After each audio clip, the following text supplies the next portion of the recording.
Welcome to Safety Talk. Personal safety expert Pete Canavan shares his insights and interviews experts who provide simple and effective tips, techniques, and technologies to keep you safe and secure both online and off. Here's Pete. Hello and welcome to Safety Talk. I am your host and personal safety expert, Pete Canavan. As always, we cover some current safety news items in the beginning of the show. And unfortunately, as always, there is always something to talk about. This week, we saw a very disturbing development in the case of a student from Ole Miss, the campus in Mississippi, where she has been found. Unfortunately, she's been found dead with multiple gunshot wounds. And nobody's quite sure the reason why or how this person ended up where they were. But in reading into it a bit, I guess it was a spot that students would congregate at, apparently possibly even too in the summertime when class wasn't in session and some sort of foul play was involved. So, it doesn't have to necessarily be, problems with you when you're at school, but even when you're out of school and you're maybe enjoying yourself over the summer holiday and the break, you still need to be vigilant about who you're with, what you're doing, make sure people know where you are if you're going to be going out and about by yourself. And, these sorts of things happen with all too much frequency, and it's disturbing, it's upsetting. As a parent, and for all the parents out there, it's your absolute worst nightmare. So do what you can to keep your sons or daughters safe. And that is, of course, our number one job as parents, and we never stop trying to keep our kids safe. It doesn't matter if your kid's a year old or 50 years old. They're still your child, and your job as a parent is always to keep them safe. So our guest today is someone who deals with an important concern that many parents and students have, which is the same thing we're talking about here, and that is college safety. College is a time when our sons and daughters go off to school. They begin to experience things for the first time. They're away from home, and sometimes that's not a good thing. They aren't used to that level of, sort of freedom to do different things. And so as parents, we're no longer around to assist if there is a problem. The child could be off, towns away. They could be states away. They could be on the other side of the country. They could even be studying abroad for a semester. And so all of these different things present unique challenges to the safety and well-being of our sons and daughters. So our guest today is somebody who can help us parents sleep a little bit better at night. He's the director of university safety at Missouri State University. He's a busy guy. He oversees the campus safety, dispatch, and transportation services, as well as emergency management. So something that I thought was pretty interesting, too, is that he's also a member of the committee that developed a national standard for cross-functional emergency preparedness and response to active shooters and hostile aggressor incidents. So very interesting. I'm sure it's going to be a great show today, and it's my pleasure to welcome to Safety Talk, David Hall. David, thanks for being on the show. Well, thanks for having me here. Absolutely. We're so glad to have you on because, improving safety and security is what we're all about here at Safety Talk, no matter what it is: personal safety, professional safety, safety of children, professionals, anybody. One of my passions is college and campus safety. My latest book, I've written a few books, is called The Ultimate Guide to College Safety. And I know the sorts of challenges that campus and university police deal with. I've seen things from the inside. You've seen all kinds of things in your tenure, I'm sure. And you'll certainly agree that it's always a challenge keeping students not necessarily safe from others, but sometimes from themselves as well. Campus safety is always one of the top concerns that parents, express when kids are going to school, and they're looking at the different, reports that are out there that rate college campus safety and whatnot. And so being well informed is going to be something that keeps our children hopefully going to a school that they're going to feel safe at. They're going to have the resources in place so that if there is a problem, they'll be able to deal with that. So the question is, they need to ask, or sometimes the questions that they don't even know what they need to ask ahead of time. So and they're rightly concerned, as you know. So you have been in your position for how long? You've been dealing with this at this particular university? I've been here for about 2.5 years, and have been working in higher ed, having previously served in the fire service as well as an instructor here at the university, and so I have had a close affiliation with higher education for a number of years.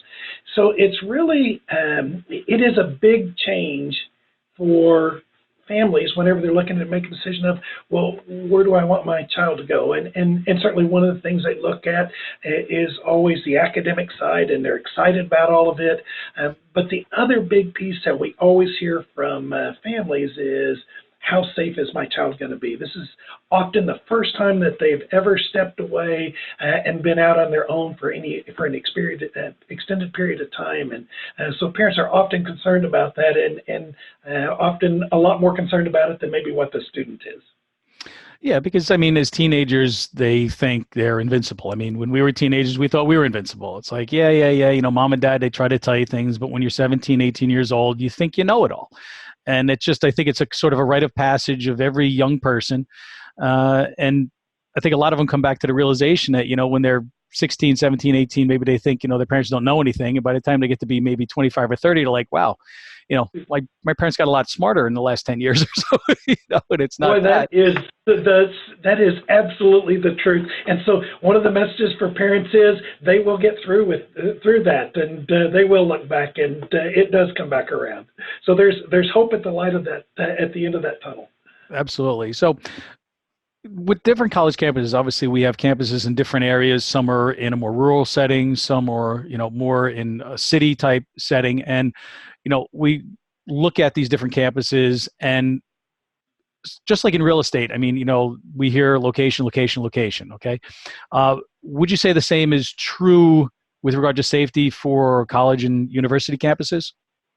Yeah, absolutely. It really is one of those, and it's really, and it's not just about if you have something that's maybe in a large metropolitan urban area versus a rural. It's about also the location within an area that you're at. That's an important factor to be able to consider is whenever your student is, whenever you're going to be making that decision of where you want your student to go to campus, part of the safety that they're looking at is what's the area that we have that they're at. So it can make a difference. If you're from a rural community, you may feel much more comfortable in them going to a school that's more in a rural setting, and that could be anywhere across the country. If your student has been raised in an urban environment, they'll probably feel more comfortable actually in an urban environment because they're used to mass transit and other things. Part of that, though, is that can be mitigated certainly by protective measures. So if you look at it, I look at it not even as much of the is the general safety, that's one thing, or the general location, but really it's more of the specific location. You can certainly have areas that are very safe within certain areas of a community, and you can have others that are not as safe within that. So, you know, look at specifically where is the campus located within a specific community, regardless of where it's at nationally. And then there's certain protective measures. So, for example, they may have fencing that goes around it. They may have security that helps mitigate that whenever somebody comes on campus. So those are all things that colleges and universities that are in higher crime areas can mitigate that. One of the things that I'm seeing a lot, I've been to a few different safety shows recently. I was out at the ISC West show in Las Vegas in April. I just came back from the Safe Schools Conference in California last week. And what we're seeing a lot is an emphasis on the communications aspect, on the mass communications, and how to get the word out when there's a problem, how to get information to the students, alerting them of procedures to do based on what's happening, whether it's something that's a man-made disaster or it's some sort of natural disaster, you know, sheltering in place or evacuating to a certain area. With regard to how important do you feel that is with a parent's decision in that, you know, what sort of communications systems are in place to keep those, you know, our children, the students, as well as the faculty and everybody else involved, informed when something happens? Yeah, those mass notification systems, this is something that every campus struggles with. We often are spread out over a larger geographic area. It's more than just one or two buildings. And so you've got all different layers of communications you have to consider. So how is it that you communicate for the event of a fire? Now, generally that's done through a fire alarm. So, what kinds of systems do they have in place for that? Second thing is, what about those who are driving to campus? So if there's an emergency on campus that we may want them to stay away, do they have the ability to send out, for example, a text alert or a phone call to the students' cell phones? That's a wide area type notification system. Or what about students whenever they're just out walking across campus? Do they have things such as a wide array speaker system, which then can be used to communicate information, safety information, in order to move away from a particular area, or if there's some type of emergency occurring on campus? The first step in prevention, once an incident has occurred, of you becoming involved in that is, first of all, is recognizing that there is an emergency. And the second step of that is getting that communicated. So that's an essential foundation. And it's important for parents to really look at what does the school offer in the types of notification systems. There's a whole wide array of that, and it should be a layered approach rather than we only use text alerts, because we know that's not necessarily always a end-all and be-all of communicating. There's a lot of different layers that you need within that based on the type of emergency.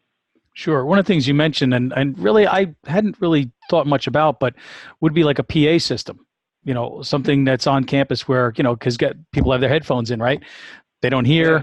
Maybe they have the alerts, for texts silenced on their phones, so they're not out hearing it. So you may need some sort of loud alarm that grabs their attention if they're walking on campus. That's going to be able to penetrate, their earbuds that have the music cranking or whatever they happen to be listening to.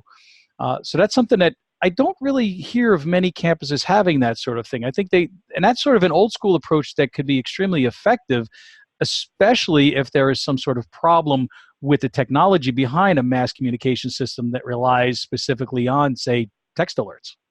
Right. And I would say it's even beyond that. I mean, one is they can use these speaker array systems which cover campuses, and it's really a spin-off from the old siren system that we use for tornadoes or tsunamis and other type systems. But this can be used for a wide range of types of emergency, whatever that might be, and it can give specific information to those that are outside. There's other technology that can be brought into the campus as well. So, for example, is the ability to be able to pop up an alert notification for any computer that's hooked up to the campus's network, whether that's wirelessly or through the hardwired network. It can pop up and say there's an emergency. It's very quick, and everybody's got their face buried in their screen this day. That's often a more efficient way to be able to get a message out than even like a text message, which has to be routed through third-party carriers and things such as that. So there's a lot of options out there. There's things where they can take over the data projectors in classrooms. And there's one of the things I would encourage people to look at is the in-building notification. Whereas before we always had a fire alarm that you could hear go off, and then they added strobes to it numbers of years back. Well, now instead, some of the systems that they're coming out is they'll have different colors in order to identify the difference between whether it's a fire or whether maybe it's an active shooter or some other type. So it gives both a visual representation as well as an audible representation about this is the emergency that's going on. No, I think that's a great approach, because having something, like you said, somebody's face is already on the screen, whether it's on a computer, whether it's on their phone, they're doing something, they're scrolling through, one of their social media, apps, and then all of a sudden there's a problem.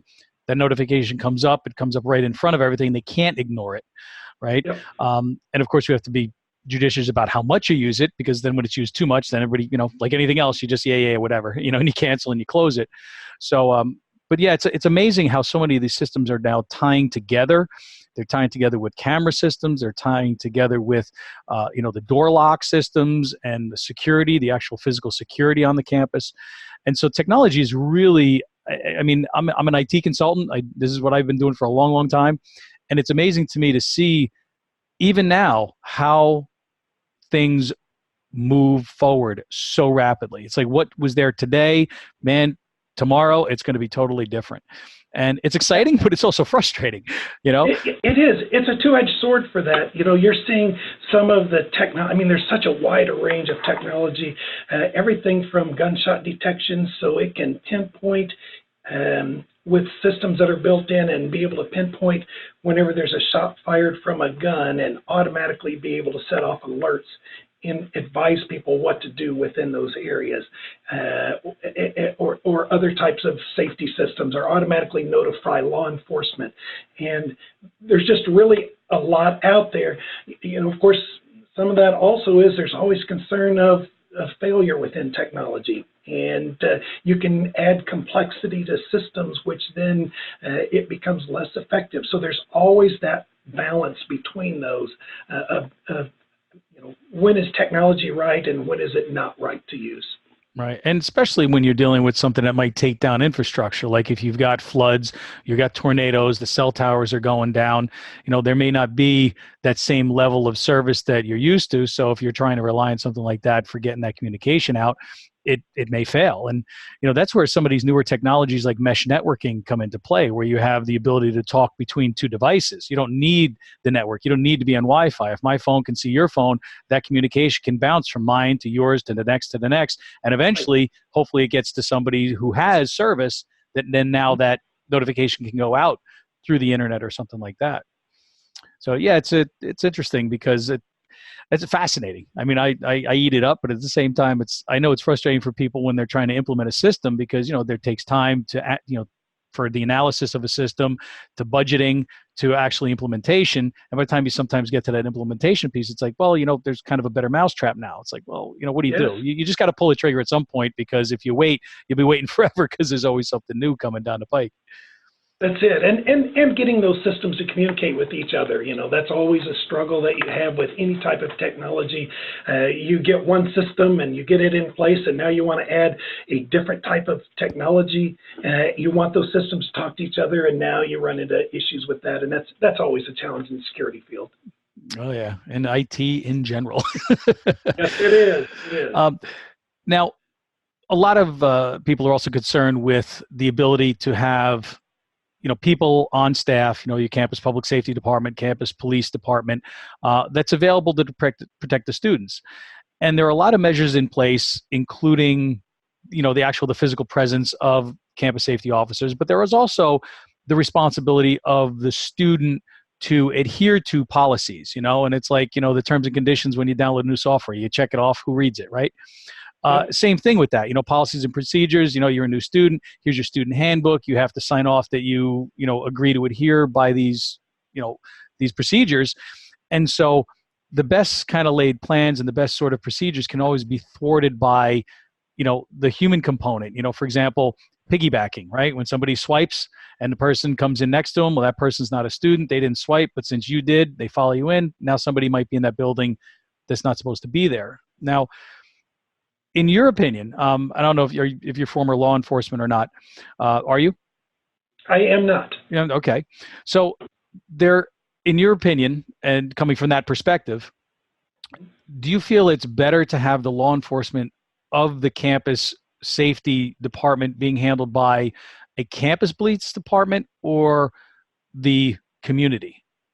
Yeah, it's a great question. I would say there is no right answer to that. It really, there's pros and cons to each one of those models and hybrids in between.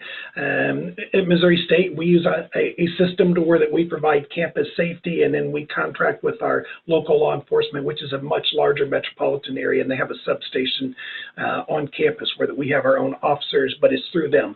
Okay. So, you know, it's many throughout the country, obviously, will have their own law enforcement agency on campus.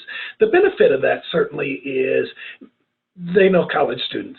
So you're hiring people to be able to work with students, and they know the unique challenges that are being faced by students, and they don't,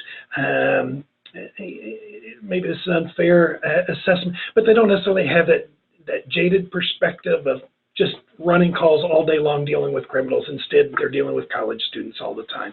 And so that can certainly be a very very positive aspect of it. The downside of that model can be is they're governed as part of the administration. So there's always a political pressure, or potentially, I would say, the political pressure whenever you're dealing with crime on campus is, you want people to feel safe at campus, and, so the more that they see or read about it, the harder it is. The other thing is they may not get as much experience or training whenever there's really critical. So which is really kind of the flip side of if you use the local community. And again, it depends on whether the local community has a larger police force or smaller than what the campus is. But you can have it to where that, they may have more resources if you go with the community one, and they're used to dealing with, crimes regularly, and so therefore they've got more depth. So they might have a full investigation division who that's all they do all the time, a whole unit of it. The downside, obviously, is they don't always understand the nuances of policing on a campus community, and that we want all of our students to be successful, and that we want to help them through some of that. So there's really there's pros and cons to each model.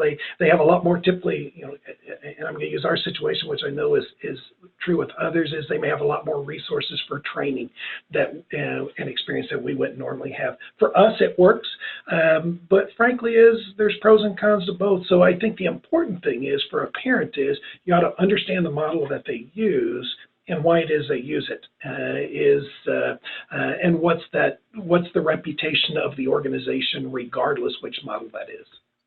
Yeah, perfect. And one of the things that I've sort of discovered in this whole, should it be a campus public safety versus police, is there's kind of, like you said, there's pros and cons to each. When you have a campus public safety department, their focus is on the students. They have the latitude to be able to maybe let some things go, maybe to give people a second chance. It's not so black and white, maybe right, like as it would be if it was a police officer says, well, no, you broke the law. This is it. You're going to jail. You're going to have a record. You're losing your scholarship. It's like, whoa, wait a minute. Those are things that if you're not familiar with how that can affect a student in their future, it could be something that's very detrimental. On the other side, having the campus actually be a full police department, well, guess what? Now all that responsibility falls on the campus police. So you better have a place to house someone that you're going to arrest, because you have full arrest powers now, and with that comes additional responsibilities that you can't now just sort of hand off when you can deal with up to a certain point and then hand it off to local law enforcement. When it's you. You're dealing with it start to finish. And so I think, the trend, other than some maybe big campuses that definitely need to do it, but I think the trend is that a lot of campuses are looking to start their own police department, but they're not thinking it through. And I've had discussions with multiple police officers about this, and they're like, yeah, well, guess what? You're a local police department, right? So if there's an incident and it's near your campus, the city's not responding. It's right there. It's in your backyard. You go respond to it. So I think that's something that they don't really think about. And I think it's going to come back and bite some of these departments, because after a little while, they're going to be like, man, this is not kind of what we envisioned. And the responsibility is going to be greater. I mean, would you agree with that? I absolutely agree with that. And I truly think you're spot on with that. Because certainly it's often nice to be able to think well, we want that because we've got that control to go with it. I don't mean that in a negative way, but we've got that ability. But it also has, like you say, all the responsibility. The other thing I often will see is whenever you have a law enforcement agency, their focus is about crime and crime prevention, that kind of thing. They're not thinking of safety holistically. So they're not as concerned, and I'm going to use fire safety because that's my background. Mm-hmm. But whether it's fire safety or whether it is tornadoes or any of the emergency management, natural disasters, that tends not to be the focus. It's always is, well, yeah, and we do that. The other thing is with the you, depending on your specific situation, I'm going to use ours particularly, is we're able to use our campus safety non-commissioned officers to be able to go out and take care of things that police wouldn't normally do. So we can be much more personal assistance. Now, I know that there are other campuses which use law enforcement and they're able to do that, or they have a non-sworn section within theirs. And that, certainly, again, not advocating for any one model over another, but it's a big decision for universities whenever they look at that as to how they want to structure their law enforcement. They need to think it through. They need to think it through. Right. Some of these things we're bringing up may not be thought of initially.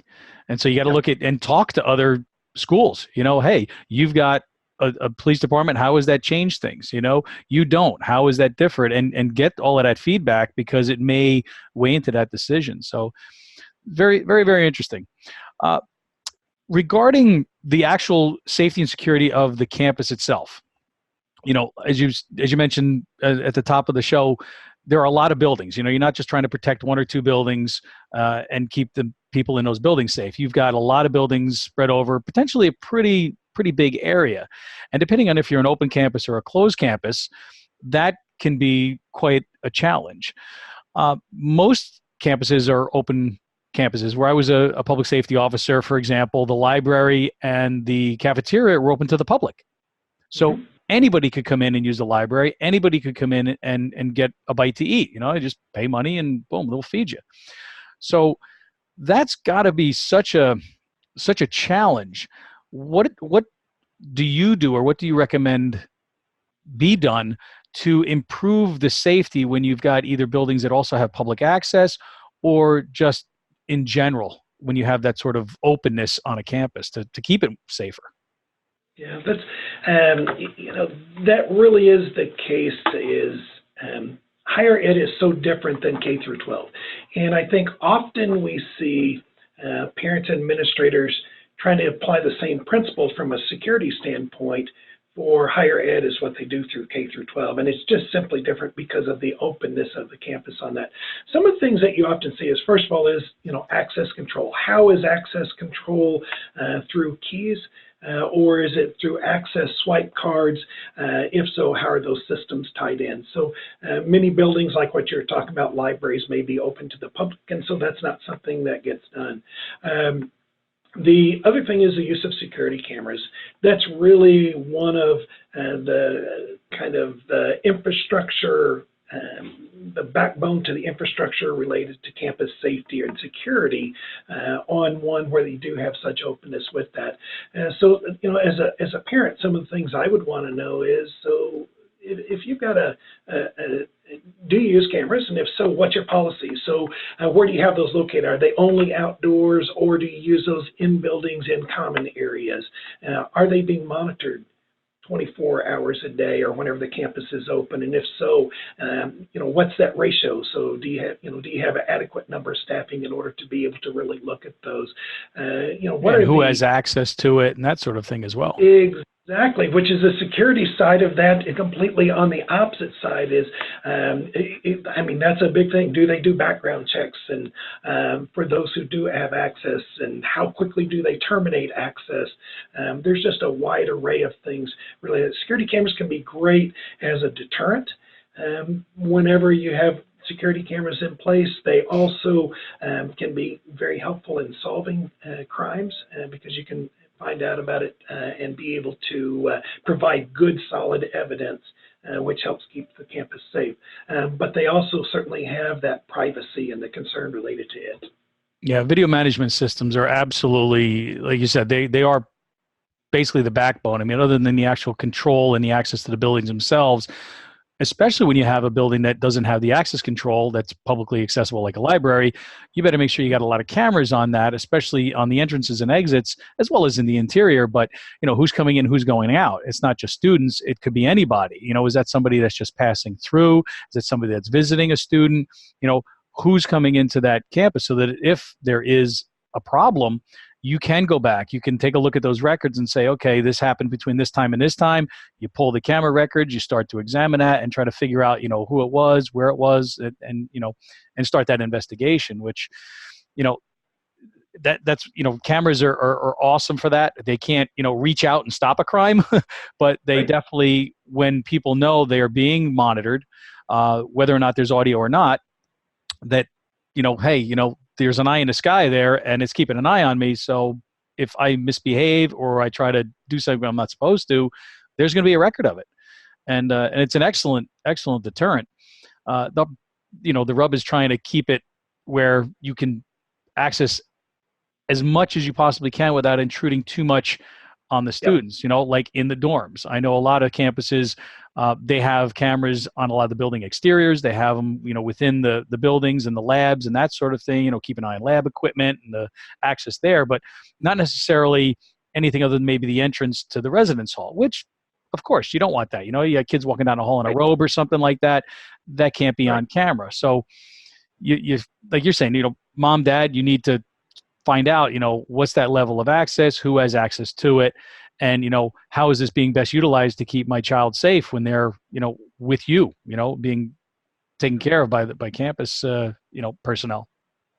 Yeah, absolutely. And part of that is it's easy for a campus to say is, we've got 80% of our campus or 90% of our campus or 95% of our campus covered with cameras. And I'm talking about exterior areas. But what I would say is, but what's the usable amount of coverage?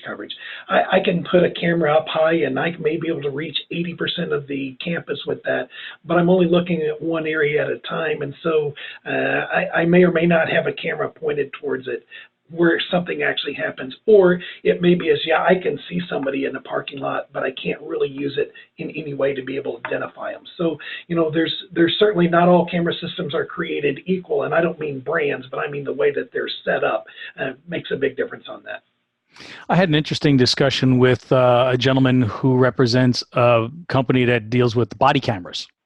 Mm-hmm. And obviously that's also something now that's becoming more and more prevalent. We're seeing that, on the officers are wearing a body camera. So now that camera is activated when they're dealing with a student or whoever, and now there's a record of it. So it helps them from that all, he said, she said, the officer told me to shut up and lie down and put my hands, whatever they say, and well, if there's a record of it, that's good.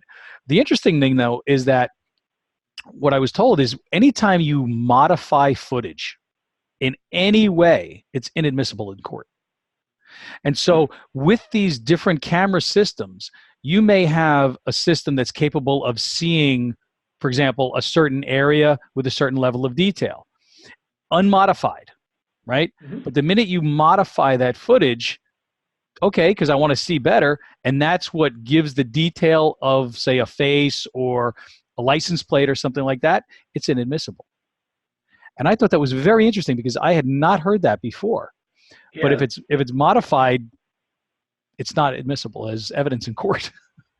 Yeah, that is interesting about that. I'd be curious about what the specific parameters are with that, or where that how that's being impacted, whether it's a state statute or whether it's broader than that. Certainly we know, you want evidence has to be pristine, whenever it goes to court. But I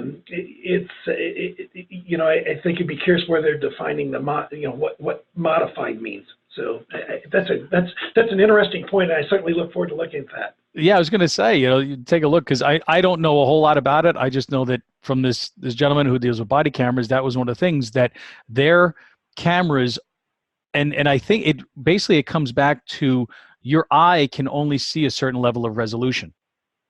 And when you modify or enhance that resolution to be beyond what the human eye is capable of discerning, it's inadmissible.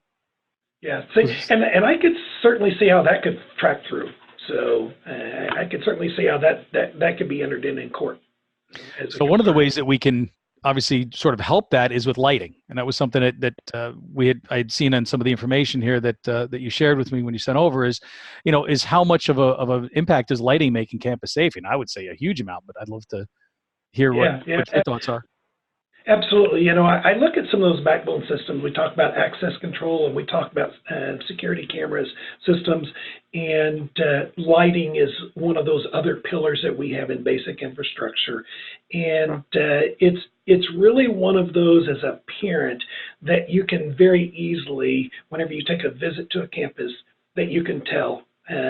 So I encourage you to look, parents to look at and see what is the level of lighting that they have. And you don't need a meter to do anything like that. What you're looking at is how is the lighting, how do you view it with your human eye? Because we know by changing our brightness or intensity just a little bit in some of our lighting, because it's relative to the other areas around it, can make a big difference to that. So if you're in the general area of the campus is fairly well lit, then it takes quite a bit in order to make one area seem brighter. So, for example, in our parking lots, we use a higher intensity of lighting than what we would maybe in some of the other areas of that in order to help deter crime. And it doesn't take much in order to be able to do that. But I would encourage parents to really look at it and see where is it that my student is normally going to walk? Not all areas of campus are going to be, well lit. That's, we don't want to live under a bright light, so to speak. But visit the campus at night. See, a lot of parents probably don't even think about that, right? You visit the campus, you're going there during the day, you're visiting classrooms and classes and you're talking to everybody. It's like, oh, this campus looks great, but you're not seeing what it looks at night. It might be really poorly lit at night, which is a huge security risk, depending on where you are, et cetera, that may not even be a thought in the mind of a prospective student or parent. Yeah, and again, it's that going on campus at night and really exploring it at all times and being able to see, for example, is between if my student's going to live in a residence hall, between there and the library, or between there and where they're going to eat, or the student union, the rec center, wherever those places that students are going to be going to, frequenting. And I would even say if you have things like grocery stores that are off campus, or an entertainment district where they're going to be going to on Friday nights, then explore the lighting between there. Hopefully your campus has a partnership with its community where they're looking at their college students as a whole and really looking at their overall safety. So it even extends beyond the campus itself, because if they're going to run to the grocery store at night and it's only 2 blocks away, if it's not well lit, fact is the students are going to do it anyway. And so as a parent I want to look and see have they been considering that? No, that's a great point, because most people think about the campus itself and not necessarily where the students may go, whether it's off to the movies or to a bar or wherever it happens to be. And that's all kind of part of it. And most, cities or areas where there is a college campus, they're going to be a little bit, maybe more than a little bit, hopefully, sort of tuned into that to say, hey, we know that, this college is bringing in a lot of people from out of town. They're bringing in a lot of money into the local economy. What can we do to keep them safer, to make them feel more welcome and want to come here? And that's a huge part of it. The interesting thing about lighting, and is one of the things that I talk about, I've written about, is the problem that occurs at night to your night vision when you have bright lights. And most people don't know that on every modern cell phone, there's what's called a blue light filter. Mm-hmm. And that filter filters out the blue light, which is what is the primary cause of causing your pupils to contract and to damage your night vision. Because the minute you look at a very bright light at night, after your eyes have been accustomed to it, your night vision is disrupted for up to 30 minutes before it recovers completely. Most of it will come back, maybe 70, 80% of it will come back within maybe 5 minutes, but it will not fully be restored for up to half an hour. And so if you do have bright lights or lights on your phone, take care at night not to be looking up at the bright lights, sort of maybe shield your eyes from those bright lights so that you can have a little bit better night vision. Because if somebody's lurking in the shadows and your night vision is shot, you're not going to see somebody 20 or 30 feet away. Yeah, that's a good point, and kind of related to that is whenever you're looking at lighting is it obscured? So you'll often see as we have beautiful campuses with lots of trees on them, and yet where are the light poles? They're right there amongst those amongst the trees, and or you've got the shrubs that are around there, which create the shadows, which is going towards the point that you make is because everything's about relativity on it. Again, it doesn't take much light to make it to where that something that's in the shadows you can't see, even though there's not much difference between those. Right, and at night those things are very plus the light and the shadow can play tricks with our eyes. Maybe you see something and maybe it looks like something's there, but it's really not, or vice versa. It looks like it's clear, but so yeah, it's little safety tips really can make a big difference with people as long as that education component is being shared with them and it's done in a way that they understand the reasoning behind it. As we talked about earlier, a lot of younger kids, teenagers, they think they know more than they do, but when they are educated on certain things and it's done in a certain way, that they're more receptive to it, and it's like, oh, that makes sense. I didn't know that. I'm going to modify my behavior, or I'm going to take more care in XYZ situation because this is something that I wasn't aware of. And I think most kids, they're at college to learn, so you have to have the ability to be taught, right? They just may not be thinking about the safety aspect of that as much. And so what kinds of safety training would you say parents should expect from a campus if they're, where their child's going? Yeah, first of all, I'd say understand the real risk on a college campus is one of those important things. We can often be concerned, not that they aren't risks, but whenever you look at the real threat. So, for example, active shooter is certainly one of those things that people are very concerned about, and it's like, oh, we need to have active shooter training or whatever it might be, and absolutely they should have that. But the real risks could very likely be something from like sexual assault or having their car broken into, those kind of things. So I think first of all is get an understanding of what are your real risks with that. And whenever we talk about sexual assault, we're really, in most cases, we know that is between known individuals and often an acquaintance or a relationship. So I think it's important for parents and students to understand that. And because of that, as a parent, I would really encourage you to look and see, well, what training is a university or a college offering to my student for the real threats that they would potentially be exposed to or likely to be exposed to. So there ought to be some type of sexual assault prevention type class that's available, including potentially self-defense to go with that. Absolutely. Bystander intervention is one of those that I really encourage it because that's about helping keep each other safe and looking at situational awareness. What I tell people is be an upstander, not a bystander. Stand up for people. Yeah, absolutely. And I will tell you in the those years when you're attending college are really those to where that's an important message to get across, because we know peer pressure, how important that is at that time, and yet it only takes one person saying something that can change the course of where it's going. And it's just simply getting them to actually make that first move. And I think often at that age, students aren't willing to do that. So that's what that bystander intervention does. It really encourages them to be a good friend to the others that are around them. So there's all kinds of other training. If you live in an area where there's wildfire, you ought to know what are those emergency procedures, and they ought to be providing training on that. How do you evacuate? Where do you evacuate to?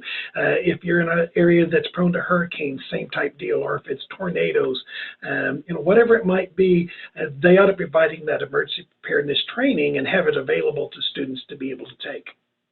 One of the things that separates what my training that I do for schools is it's very comprehensive, because as an IT security consultant and also as a martial arts and self-defense instructor, I talk about both sides of that coin. Yeah. So I can talk about how an online threat can turn into an offline threat, right? Because we used to have, it was just, you had stalking. Well, now you have cyber stalking. So somebody could be cyber stalked online And then that could actually move offline, which is obviously a much more dangerous problem, right? Same thing with bullying. It used to be you got bullied, you were in the schoolyard. Okay, the only people that knew about it were the people in your school. It didn't go across town or across the world for that matter, right? But now we've got cyberbullying. So again, there's something else that can be an online problem that can move offline. And of course, it can go the other way around. But I think more often than not, it's going to be a problem that it starts online with somebody posting something or following somebody or getting doing some things that are uncomfortable or posting or saying things, and then that risk needs to be dealt with and treated very seriously. And unfortunately, a lot of the problems that I think we have seen as of late with some of the very deadly problems on college campuses, a lot of this stuff was out there on the internet. There were people talking about things, discussing things, whether it's a manifesto or some sort of post or making crazy statements, or even not making crazy statements, but just saying, one of these days I'm gonna fill in the blank, right? And we can't ignore those threats. And so I think students have to understand that not only do you have to worry about your physical safety and well-being, and of course a self-defense course that is done periodically, because you can't just do it once and think you're going to be an expert 5 years from now. It doesn't work that way, right? We need, just like any other profession, you need to have periodic refreshers to stay up to that. But you also need to understand the various threats that exist to you from the online realm and how to be careful about what it is that you say and what you post, because what you're saying and what you're posting online could be triggering somebody, okay, that could end up becoming a problem to you. Or, I don't want to say best case, but in a different case scenario, you also just might be posting some things out there that could end up biting you down the road when you're going for a job.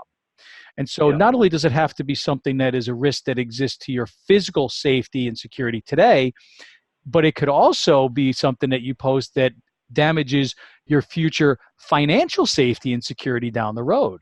Nobody wants to throw away a college education because of some stupid post they made or some pictures that they posted online. You pay a lot of money for your education. You get out, you get a degree, you try to get a job.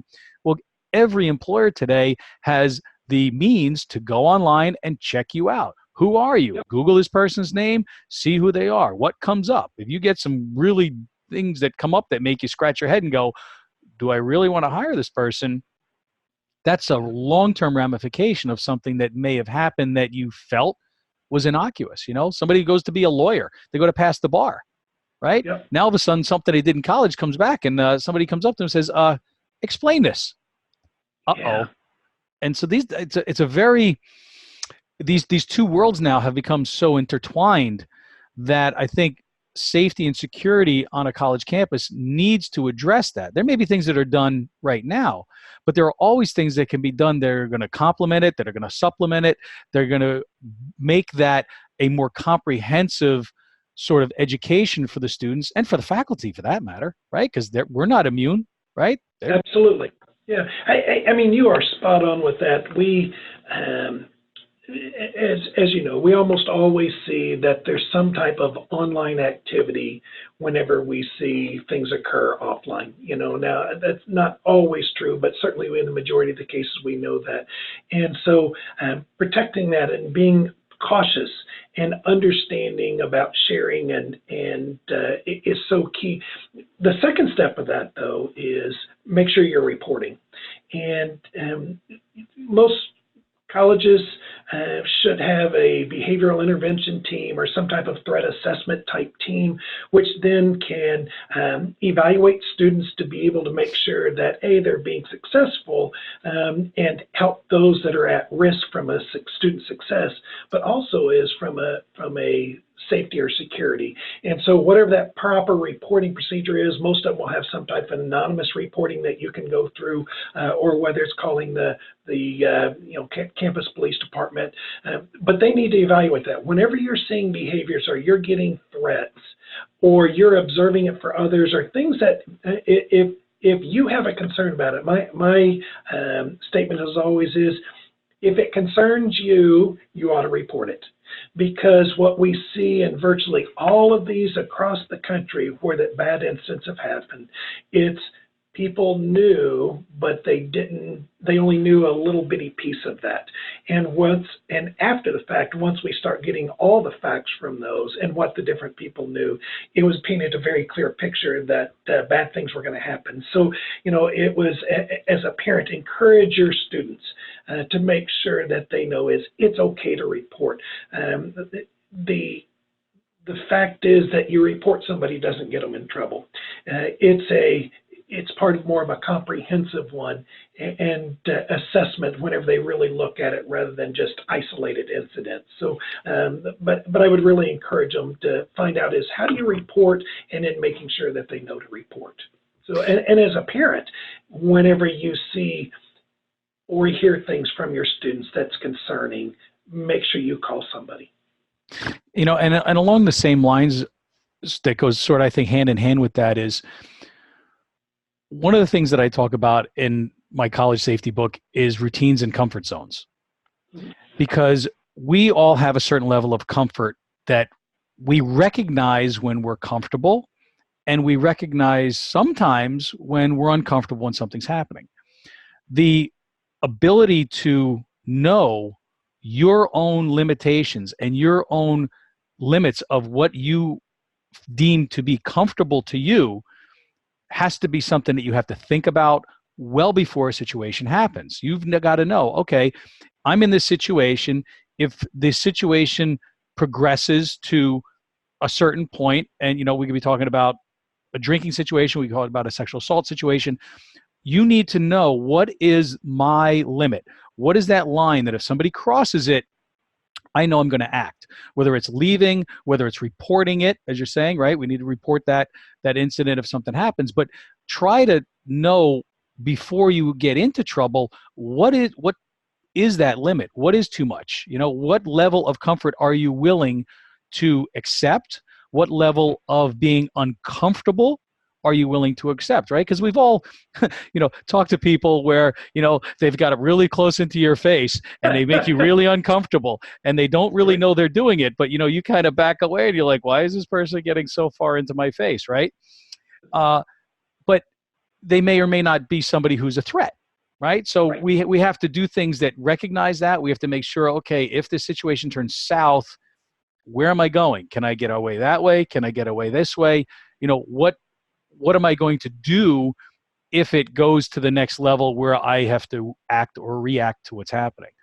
And so something that's very important, yet I think it's something that most people never think of, right? Because, hey, we have our routines. We walk our dog down the same block. We go to the same grocery store. We drive to work probably the same way every day. We go to the gym the same time. We grab a coffee the same time each morning, right? So there are these routines that we get caught up in, and those routines cause us to be extremely comfortable, right? Yep. We're doing the same thing all the time. Okay, I expect tomorrow to be the same as today because it was the same as yesterday, right? And we think that that's always going to be the case, but I'm here to tell people, no, it's not always going to be the case. Something can change.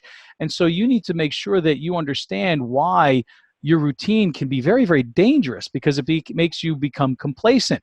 And when you become complacent, you drop your guard. You're no longer as comfortable or as careful because you're not maybe paying attention. It's like, yeah, I did this before. I did this before. I did this before. 1,000 times before. You think 1,001 is going to be the same. And it's a tough sort of thing to comprehend. But an example I like to give is, if I came into your house tonight while you're sleeping and I took you and I put you in another house in another state, in another city while you were sleeping, and you wake up, you're going to be pretty darn uncomfortable. It's not that you're in any sort of danger, but your total comfort zone has been removed. You're in a place, then you're going to feel really uncomfortable.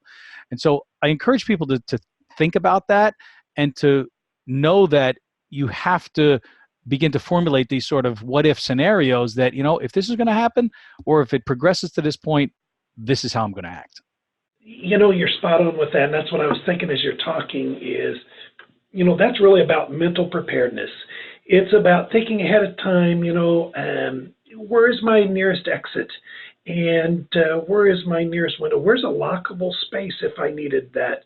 And all of those basic things that you're thinking ahead of time. And what we see is if I'm walking across a dark parking lot by myself at night, I'm thinking about those kind of things. Is what if somebody came up? What am I going to do? But what we don't think about is in our everyday activity that we do it every single day, where we don't feel any threat or any concern, and so we've never really thought through that. And I think that is just key for people to really develop that mindset is, that situational awareness and what would I do, the what if situations. It becomes instinctual for all of us in the business. You watch law enforcement officers, they always sit with their back to the door. They're facing the door where they can see anybody coming in. You look at a firefighter, they're going to be sitting next to the exit, whenever they go out anywhere, so those are just things that you learn to do because you do see it every day, and being properly trained or getting your students to where they're aware of that will certainly pay dividends. And it becomes good habits, and again, it's not that somebody's becoming, paranoid or overly, concerned about something. It's like, no, you're simply thinking to yourself, all right, if something were to happen, what would I do? Where could I seek cover? Where could I hide? Where could I escape from this? Or maybe just, how do I get a hold of my friend, or where is my pepper spray or my defensive flashlight, or where is something that's going to help me if I need to protect myself, if I need to remove myself from a certain situation. What are those things, and how can I best, be prepared to do that? I was recently at the Safe Schools Conference in California, and I did a couple of workshops on, it's funny what you just mentioned, the warrior mindset. Uh-huh. And it was all about how to utilize the traits of a warrior and apply them to everyday life as a student, in your personal life, in your professional life, your courage and your confidence and your self-control and your patience and your fortitude and all of these different traits, and how important it is for us to look at a challenge not as something that's insurmountable, but what do I have to do to get over it, under it, through it, or around it? It's just something that happens to be in my way right now, but you can't just give up when the going gets tough, right? We have to figure out a way to overcome those hurdles and those challenges that we all face in life every day, and if we have that tough mindset, that mindset of a warrior, that sort of never quit attitude, that is something that's going to take everybody very, very far in life.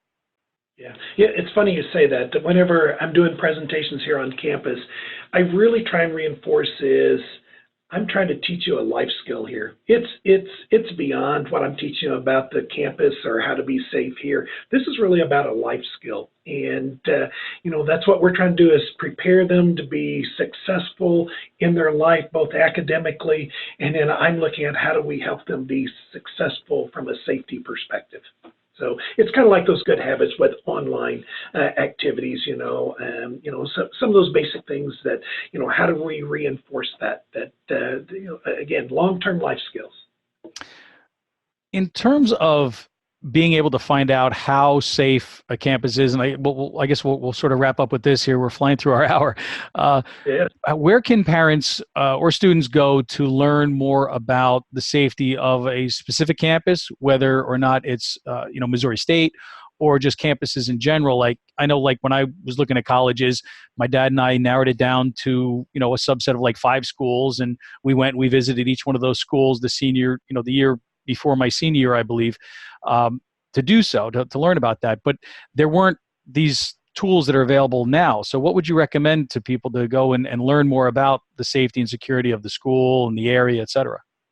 Yeah, I'm going to tell you a couple things. One is you can contact your local police department, whether that's a community or the campus one, or a combination of those two, but they will have the crime stats for one thing. So you should be able to look at that both for the area around the campus as well as on campus. Second thing is you can visit with students. They're going to tell you some of it's not always accurate necessarily, but they're going to tell you their perception, which is what is much of the reality. But really the hallmark of it is the annual security report. It's required by the Clery Act, which is a federal law and applies to virtually every college campus in the United States if they're receiving certain types of funding from the federal government. But it goes through and it outlines all of the policy, the safety policies within the campus, all those information you need to know how to report, and it provides all of the crime and then the fire safety stats to go with that. So you can go in, it will show you the last 3 years of data on all of the major Clery type crimes, which is pretty significant with that. And so that you can really get a good feel. In an ideal world, you'd be able to compare one campus to another with that. We know the reality is that's not always the case, but it certainly is a good benchmark for you to be able to look at and kind of get a feel of how often do they have drug possession, for example, or alcohol-related offenses, or sexual assaults, car thefts, those kind of things, burglaries. So it's really one of those that will give parents that basic knowledge. I think that at least gives an initial assessment tool. But I would say is, that's one of those stops. I also always encourage them, go to the campus police department or safety department's website, because your website will be telling what their emphasis is about. And it will be telling us how easy it is to gain information, how transparent they are. And we know that's it. That's the first step. Awesome. And the Clery Act is CLERY Act. So That anybody is can, correct. you can search for that. You can find information out about that and the different stats that, as a parent, as a student, you should be looking at where you're thinking about going to school. Because if you're looking at, if you've got it narrowed down to 2 schools, for example, and one of them's got, really scary crime statistics and the other one's pretty good, Right. The choice should be fairly clear, Yep. Given everything else being equal, of course, but it definitely helps you to make that decision. Yep. So so if people are interested in learning more about Missouri State, what's the website for the school? Our website is www.missouristate.edu, and that's all one word, Missouri State. And good things are happening here, and we're excited about our campus. It's a beautiful location here in Southwest Missouri. Yeah, it's a big campus too. It's looking before. It says about 26,000 students. It is. It's Just a little school, huh? One of those best kept secrets here. Yeah, we do. That's fantastic. Any last thoughts for our audience before I let you go, David? No, I would say is that this is an exciting time for parents. It can be stressful. Get informed. Safety is one of those things that you don't want to have to be worried about. It's stressful enough. You need to worry about other things. Do your homework, and then get your child to do their homework too. Fantastic. Well, thank you so much for being on Safety Talk, David. We really appreciate it. And any of our listeners would like some free additional information about college safety, I have a 6 top strategies for staying safe at college that can be downloaded from guide-to-collegesafety.com. So again, thanks for being on Safety Talk, David. Thanks to all of our listeners for listening in. And as always, stay safe.